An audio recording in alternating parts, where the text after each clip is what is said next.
was our number one goal. We wanted to make sure that our economy was in good shape by not raising taxes, not raising fees, despite the largest budget shortfall in Florida history, $3.820 billion. I'm proud to say we not only balanced the budget without taxes or fees, we even cut taxes by $308 million. Now, there's issues regarding the whole EVerify. A lot of people are upset.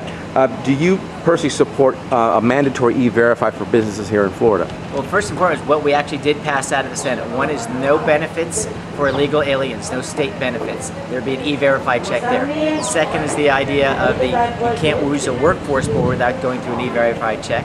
And third and finally, if you're convicted and you're going to go to state prison for a non-violent crime, you'll be immediately deported. And if it's a violent crime, of course, you go to jail, then be deported.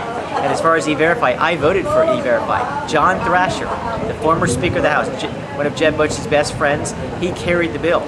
Strong conservative. We missed it by 4 votes, and we'll see what happens next year. But we actually passed something out of the Senate this year. We were hopeful the House could have taken it up, but that would have changed, again, no state benefits, no workforce boards, and would have deported criminals from our country.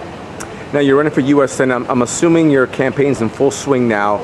But if you were in the Senate, the Senate now and the House is trying to deal with this whole debt ceiling.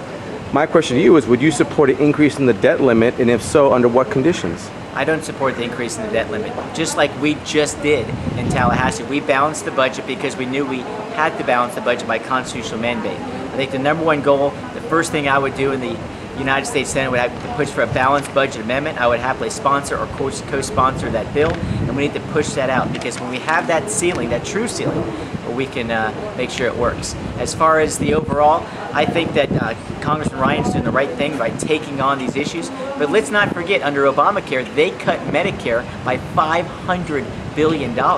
So I think it's very ironic that typical finger pointing in Washington, D.C., the Democrats and the Republicans. The difference is I took on entitlement spending in Tallahassee. We took on Medicaid, the biggest entitlement program in the state, and we changed it in a positive way, just like we changed welfare reform. You mentioned Paul Ryan, so again, if you were in the Senate right now, would you support the Paul Ryan plan and the changes to Medicare that he wants to make? Well, I think he's moving in the right direction. He's actually making the tough decisions. He's actually saying to the president, where's your plan? His plan, I think, is one where he's simply trying to say, let's get a grip on this entitlement that, by the way, is going to be bankrupt in 13 years.